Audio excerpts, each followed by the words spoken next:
Hello friends, welcome to my channel truth of share market. So discuss कर लेते हैं FIS data for 11 सितंबर 2024।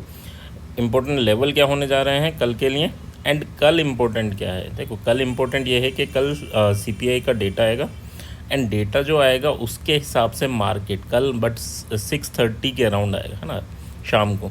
तो कल ज़्यादा मूवमेंट की एक्सपेक्टेशन मत करना। बट हाँ, एक चीज़ जो होती है जनरली सीपीआई डेटा के पहले, कि मार्केट जहाँ भी हो वो कोशिश करता है थोड़ा थोड़ा ऊपर जाने की, एंड लास्ट में कुछ प्रो प्लेयर निकलते हैं और मार्केट नीचे आता है, एंड उसके बाद वो बाइंग हो जाती है। ठीक है, तो आपको यहाँ एंटर करना रहेगा और उसके बाद जल्दी से प्रॉफिट बुक भी करना है, एंड फिर आपको कॉल साइड में भी एंटर करना है। तो ये एक सिनेरियो रहता है जो बनता है। किस लिए बनता है? क्योंकि कुछ प्रो प्लेयर निकलते हैं, उसकी वजह से मार्केट नीचे आता है, और कुछ प्रो प्लेयर एंटर करते हैं, उसकी वजह से मार्केट ऊपर जाता है। तो ये ध्यान रखना, केवल ये। उसके बाद सीपीआई डेटा आएगा एंड उसका रिएक्शन अगले दिन देखने को मिलेगा। So first of all this video is only for education purpose. यहाँ मेरा Telegram link and WhatsApp number given है, सो प्लीज़ ज्वाइन कर लें। स्टार्ट करते हैं विद बिग प्लेयर डेटा। देखो, एफआईएस की बात करें तो 2000 करोड़ की इन्होंने बाइंग की, और डीआईएस ने छोटी सी सेलिंग की 200 करोड़ के अराउंड। ठीक है, तो यहाँ तो नेट अगर बात करें तो ये तो बुलिश चीज़ है, क्योंकि एफआईएस बाई कर रहा है, दैट इज़ पॉजिटिव थिंग।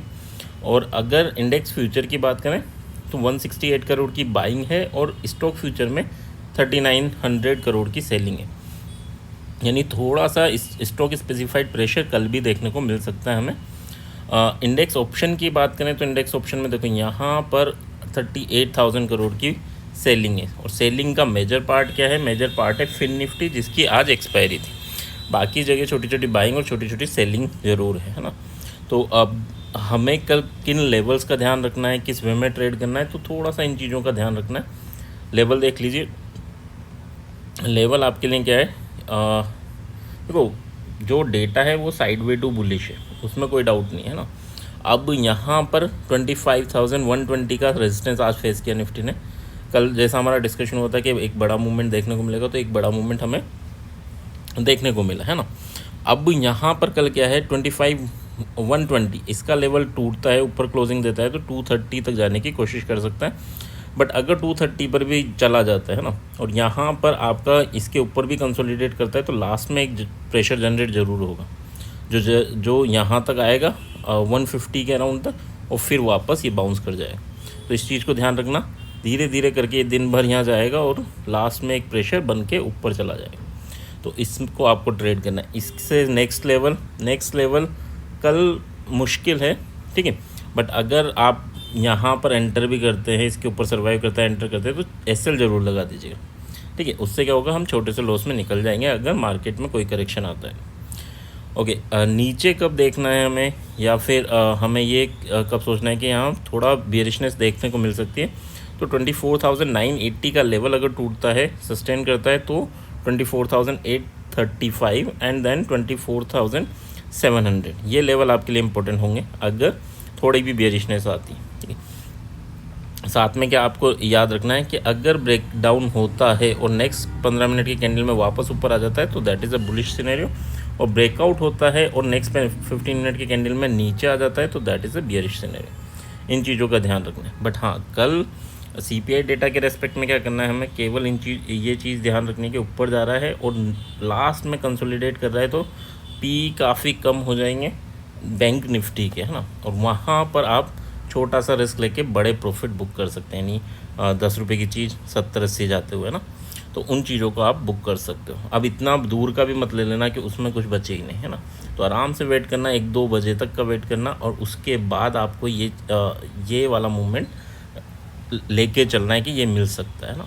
तब आपको क्या होगा? Just out of the money आपको 20 रुपये 30 रुपये की मिल जाएगी, या just out of the money, यानी अगर मान लो 51,550 पे चल रहा है, तो 500 की वैल्यू 20 होगी और 400 की वैल्यू आपकी 10 होगी या 5 होगी। तो हमें 500 की 20 वाली वैल्यूज़ को लेना है, 20 पे लेना है, और फिर 100 रुपये टारगेट लगा देना है, इस वे में, है ना। अब ये 550 पे चल रहा है या 350 पे चल रहा है, उस पर डिपेंड करेगा कि आपको कौन सी स्ट्राइक सेलेक्ट करनी है। चलो नेक्स्ट बात कर लेते हैं बैंक निफ्टी की। बैंक निफ्टी के लिए इंपॉर्टेंट लेवल क्या है? तो अगर 350 के ऊपर एक भी क्लोजिंग मिल जाती है हमें, तो हमें 550 और फिर 739 यहाँ तक के टारगेट इजीली मिल सकते हैं, ठीक है। एस एल तो लगाना नहीं है क्योंकि छोटी सी क्वांटिटीज़ लेनी है। अगर सेम एक्सपायरी में कर रहे हैं तो छोटी क्वांटिटीज़ लेनी है, यानी अपने कैपिटल का केवल 1/10 ही हमें यूज़ करना है, इससे ज़्यादा यूज़ नहीं करना। ठीक है, बियरिश कब होना है? 200 के नीचे अगर क्लोजिंग मिलती है तो हम बियरिश हो सकते हैं for the target of 51,000 and 50,800। ये दो टारगेट रहेंगे डाउनवर्ड डायरेक्शन में, और ये 540 और 730 ये टारगेट रहेंगे अपवर्ड डायरेक्शन में। ठीक है, यहाँ पर उस चीज़ का ध्यान रखना है कि अगर सेकेंड हाफ में कहीं भी कंसोलिडेशन हो रहा है एंड आपकी पी की वैल्यूज़ काफ़ी कम है, तो समझ जाना कि ये एक थोड़ा सा आपको क्रैश लाइक सिचुएशन है ना। क्रैश तो नहीं बोलेंगे, बट हाँ थोड़ी प्रॉफिट बुकिंग देखने को मिल सकती है एंड उसमें आपका काफ़ी अच्छा पैसा बन सकता है। बट हाँ, रिस्क अगर कम लोगे तो ही फ़ायदा है। अगर रिस्क बढ़ा लिया आपने, कैपिटल ज़्यादा इन्फ्लो कर लिया, तो फिर नहीं रुक पाओगे। ठीक है, और बुक भी करना है, ये नहीं कि हाँ मौका तो मिला था बट बुकिंग नहीं हुई। तो जैसे यहाँ पर है मार्केट, तो यहाँ पर आए यानी 350 का लेवल मान के चलो या 400, तो यहाँ पर हमें 150 पॉइंट बाद बुक कर लेना है। ठीक है, इससे ज़्यादा फिर ये उम्मीद मत करना, फिर वो बाउंस कर जाएगा और आप अपनी प्रीमियम को प्रॉफिट देखोगे बट बुक नहीं कर पाओगे। तो बुक ज़रूर कर लेना है ना। 100 पॉइंट मूवमेंट हो गया, 150 पॉइंट मूवमेंट हो गया, बुक कर लो, बाद की बाद में देखेंगे। ठीक है, मान लो 20 रुपये की चीज़ ली, 100 रुपये आ गई, बुक कर ली, फिर नेक्स्ट 20 रुपये की ले लेना है ना, और उसके बाद नेक्स्ट 20 रुपये की तो कॉल साइड में बनेगी। तो ये कर सकते हो सो दैट कि यार 80 रुपये कमाए थे, 20 रुपये डाल दिए तो 60 रुपये हमारे बच जाए। आई होप यहाँ तक चीज़ें क्लियर होंगी। क्लियर हैं तो please like and comment. Thank you.